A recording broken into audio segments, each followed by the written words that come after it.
Delhi liquor స్కామ్లో Delhi liquor పాలసీలో కవితకు పెద్ద ఊరటైతే లభించింది. ఈరోజు రౌజ్ అవెన్యూ కోర్టు ఏదైతే ఢిల్లీ లిక్కర్ స్కామ్ సంబంధించి ప్రత్యేక న్యాయస్థానం ఉందో కవితతో పాటు దాదాపు 23 మంది ఆరోపణలు ఎదుర్కొంటున్న వాళ్ళందరికీ క్లీన్ చీట్ ఇచ్చింది. సిబిఐ చేసిన ఆరోపణలకు సంబంధించి ఎలాంటి బలమైన ఆధారాలు లేవని చెప్పేసి రౌజ్ అవెన్యూ కోర్టు తీర్పునిచ్చింది. కొద్దిసేపటి క్రితమే కోర్టు బయట కూడా ఢిల్లీ ఆప్ చీఫ్ మాజీ ముఖ్యమంత్రి అరవింద్ కేజ్రీవాల్ కూడా ఒకంత ఎమోషనల్ అయ్యారు. మొదటి నుంచి చెప్తున్న పరిస్థితి ఇది ఢిల్లీ లిక్కర్ స్కామ్ కాదు, లిక్కర్ పాలసీ అని ఏదైతే కవిత కూడా మొదటి నుంచే చెప్తుందో కవితను కూడా పెద్ద ఎత్తున టార్గెట్ చేసిన పరిస్థితి కాంగ్రెస్ పార్టీ కానీ అటు బీజేపీ కానీ పెద్ద ఎత్తున టార్గెట్ చేసిన పరిస్థితి. సో ఏదైతే ఢిల్లీ 2021 సంబంధించి 21-22 సంబంధించి అప్పటి ఢిల్లీ ముఖ్యమంత్రి ఆప్ ముఖ్యమంత్రి అరవింద్ కేజ్రీవాల్ ఏదైతే ఢిల్లీ లిక్కర్ పాలసీని తీసుకొచ్చాడో దీంట్లో అవినీతి జరిగిందంటూ ఇటు సిబిఐ కానీ అటు ఈడీ కానీ ఎంటర్ అయ్యి కేసులు కూడా వేసింది. దానికి సంబంధించి ఇటు కవిత కూడా లింకులు ఉన్నాయని చెప్పేసి పెద్ద ఎత్తున ఆరోపణలు చేసిన తర్వాత కవిత కూడా ఈ కేసుకు సంబంధించి 5 నెలలు తిహార్ జైల్లో జైలు జీవితం కూడా గడిపిన పరిస్థితి. గతంలోనే మాజీ ముఖ్యమంత్రి కేసీఆర్ కూడా చాలాసార్లు చెప్పిన సందర్భం కడిగిన ముత్యంలాగా నా బిడ్డ వస్తుంది, ఇది కేవలం టార్గెట్ నా మీద ఉన్న కోపంతో నా కూతుర్ని ఇరికించారని చెప్పేసి కూడా గతంలో కేసీఆర్ చాలా సందర్భాల్లో చెప్పారు. అటు కవిత కూడా ఇది ఒక పొలిటికల్ ఇంటెన్షన్తోనే నా మీద కేసు పెట్టారు, దాంట్లో ఎటువంటి నేను స్కామ్ చేయలేదని చెప్పేసి కవిత కూడా చాలా సందర్భాల్లో అటు కోర్టు నుంచి బయటకు వచ్చిన సందర్భంలో కానీ లేకపోతే బయటకు వచ్చిన తర్వాత జైలు జీవితం గడిపిన బయటకు వచ్చిన తర్వాత కూడా చాలా సందర్భాల్లో ఆమె మీడియాతో షేర్ చేసుకున్నారు. సో కవితకైతే ఒక క్లీన్ చీట్ వచ్చింది. అటు కవితతో పాటు ఇటు మాజీ ముఖ్యమంత్రి అరవింద్ కేజ్రీవాల్ కానీ మనీష్ సిసోడియా కానీ చాలా వరకు వీళ్ళు ముగ్గురు కూడా అరెస్ట్ అయ్యి జైలు జీవితం గడిపిన పరిస్థితి.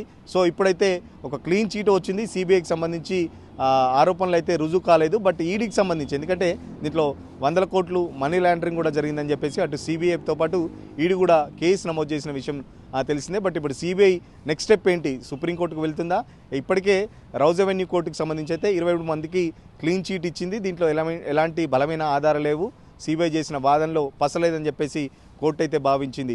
సో ఇప్పటికు సిబిఐ మళ్ళీ దీనికి సంబంధించి ఎలాంటి స్టెప్ తీసుకుంటుంది, సుప్రీంకోర్టుకి మళ్ళీ అప్పీల్కి వెళ్తుందా అనేది చూడాలి. మరో పక్కన సిబిఐ కేసు క్లీన్ చీట్ వచ్చినంత మాత్రాన ఈడీ కేసు అయితే ఇంకా పెండింగ్లోనే ఉందని చెప్పుకోవచ్చు. కేసు సంబంధించి తీర్పు వచ్చిన తర్వాత కవిత ఇంకా మీడియాతో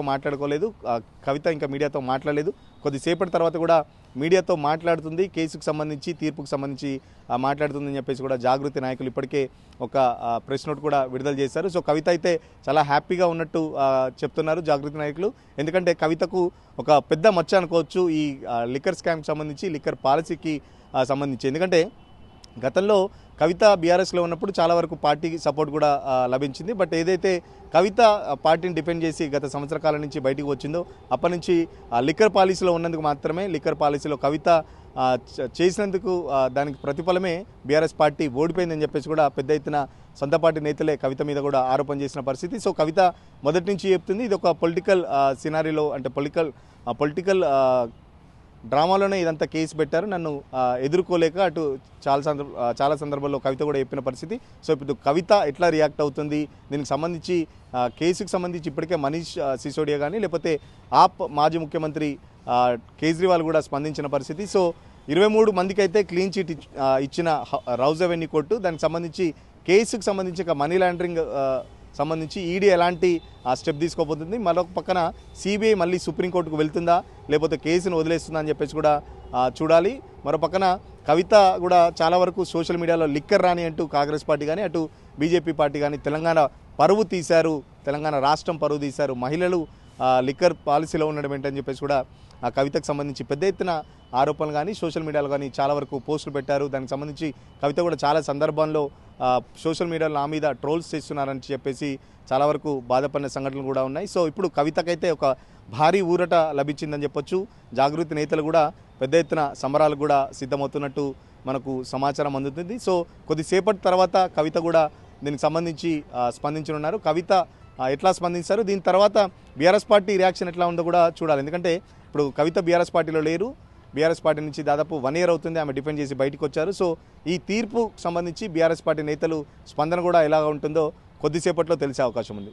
అసలైన తొలి వెలుగు. ఫాలో వాట్సాప్ @తొలి వెలుగు official.